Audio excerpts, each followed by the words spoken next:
2020 онд дэлхийд цар тахлын хэмжээнд нүүрлсэн коронавируст халдвар COVID-19-ийн үед бидний өмнө бэлэн байдлыг сорьсон олон бэрхшээл гарч ирсний нэг нь халдвартай материал, сорьц тээвэрлэлтийн асуудал байсан юм. Коронавируст халдвар COVID-19 с жигтэй болон ажиглалтад байгаа иргэдийн сорьцыг орон нутгаас Улаанбаатар болон бусад суурин газар руу тээвэрлэхэд эрх зүй, цаг хугацаа, санхүүгийн болон хүний нөөцийн маш олон хүндрэл гарч ирсэн. Энэхүү асуудлыг шийдвэрлэх зорилгоор халдвартай материал, онцлогооны сорьц, биобэлдмэл тээвэрлэх журмыг 2020 оны 8 дугаар сарын 26-ны өдөр эрүүл мэнд, зам, тээврийн хөгжлийн сайдын А410, А165 дугаартай хамтарсан тушаалаар баталсан юм. Уг тушаалыг хэрэгжүүлэхэд салбар хоорондын хамтын ажиллагаа, уялдаа холбоо нэн чухлаар тавигдаж байна. Олон улсад ноцтой аюул учруулж болох үеэс гоц халдвартай өвчин, шинэ болон сэргэж буй халдварыг илрүүлэх, урьдчилан сэргийлэхэд оншилгоо, судалгааны лабораторийн эмч, мэргэжилтнүүд гол үүрэг гүйцэтгэдэг.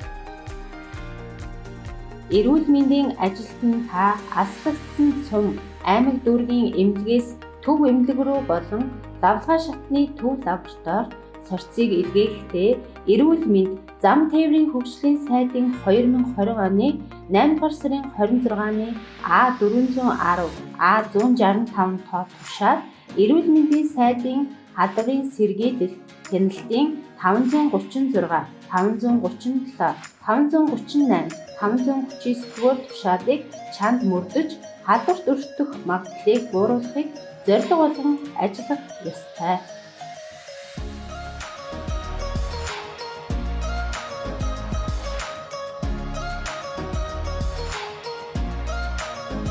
Сорьц цуглуулахаас өмнөх үе, үйлчлүүлэгчийг бэлтгэх үе, эрүүл мэндийн ажилтан гарын зөв угааж эсвэл эсвэрсэн сүртэй гар халдваргүйжүүлэх шингэнээр халдваргүйтгэсэн байна. Үйлчлүүлэгчид ажил бүрийг урьдчилан тайлбарлаж зааварчилгаа өгсөн байна. Эрүүл мэндийн ажилтны бэлтгэл үе, эмчийн илгээсэн шинжилгээний бичгийг үндэслэн лабораторийн ажилтан бүртгэл хийж баримтжуулна.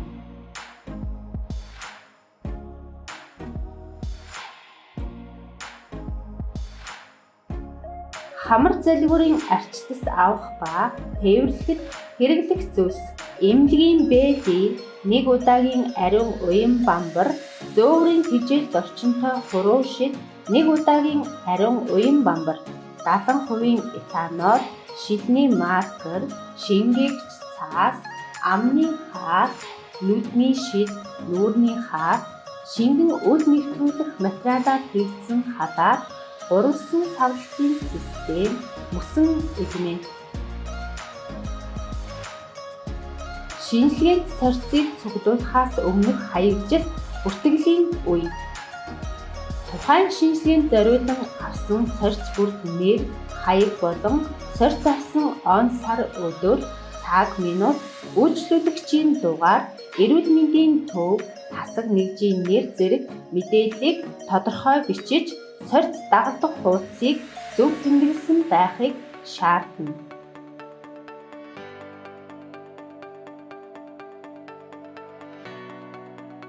Хамар залгуурын арчтас авахад үйлчлүүлэгчийн зөөсөн амны хаалтыг тайсны дараа хамрын хөндөд байгаа шингэн шүүрэл бусад бохирдлыг цаасан салфеткаар цэвэрлэнэ. Хамар залгуурын арчтас авахаас өмнө үйлчлүүлэгчээс хамрын аль хэсгийн гэмтэлтэй талаар асууж тодруулсан байна. Хамрын хөндөй рүү уян бамбарыг оруулах явцад саад учруул хүчлэхгүй ажилбарыг зогсооно. Уян бамбарыг хамрын дунд самалгаар хөндийн гүн рүү зөөлөн оруулж тагнаатай зэрэгцээ байдлаар байрлуулан 39-ийг оролцуулж авахын тулд хамрын саадас бүрхүүл рүү шахаж эргүүлэх хөдөлгөөн хийж аажмаар буцаан авна. Сорьц зөөврлөх тэжээлт орчинтой ариун хуруу шилний тагийг нээж эргүүлээд сулсны дараагаар баруун гарын чигчийн хуруунд бариад уян бамбарыг шингэн тэжээлт орчин бүхий түүхэд хийгээд урд хэсгийн заасан ховил хэсгээр болгоомжтой хугалж үлдээгээд үлдсэн хэсгийг хаяна. Вирус тээвэрлэх орчны шингэнийг асгарахгүй байхаар тагийг сайтар таглаад шалгана.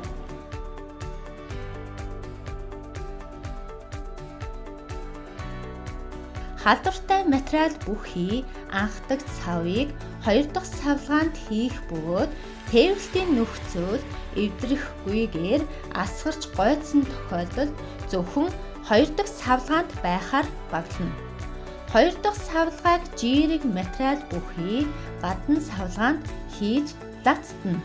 Асгарах, гойжих нь жирэг материал болон гадуур савлгааны бүрэн байдалд нөлөөлөхгүй байх ёстой.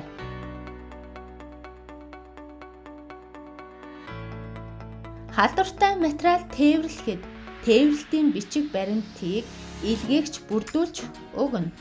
Халдвартай материал онцлогооны сорьц биобэлдмэл тээвэрлэхэд дагалдах хуудсыг заавал бөглөж ачаатай хамт илгээнэ. Илгээгчээс эцсийн цэг хүртэл хугацаанд халдвартай ачааг илгээгч, тээвэрлэгч, хүлээн авагчид гараас гарт хүлээлгэн өгнө.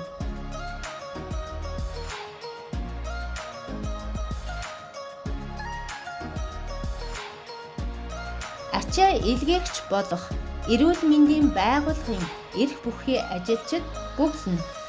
Тус дагалдах хуудас дараах мэдээлэл агуулсан байна. Бичиг баримтын дугаар, халдварт бодисын категори, нүүбийн дугаар, илгээгч, хүлээн авагчийн мэдээлэл, сорьцын нэр, тээвэрлтийн нөхцөл, тээвэрлэгч, төлбөрийн хэсэг, хүлээн авагч, ачааг хүлээн авсан хэсгээс бүрдэнэ.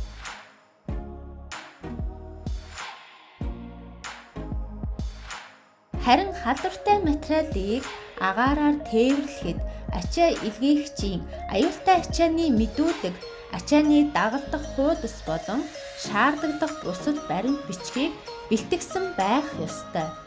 Тээврийн энэ бичиг баримтад дараах зүйлийг тусгасан байна. Үүнд ачаа илгээгч хүлээн авагчийн нэр хаяг савлгаан дээр байгаатай таарах ёстой. Хөөрөв, хүрэх нисэх буудал, агаарын хөлгийн төрөл, тээвэрлэлтийн төрөл, аюултай ачааны тээвэрлэлтийн оноосон нэр, аюултай ачааны ангилал бүлэг, нүүбийн дугаар, өмнө нь UN үсгийг тавьсан байх, савлтын заавар, зөвшөөрөл, үйлчилгээний мэдээлэл, гарын үсэг зурж баталгаажуулах хэсэг гэсэн хэсгүүдийг бүглэнэ.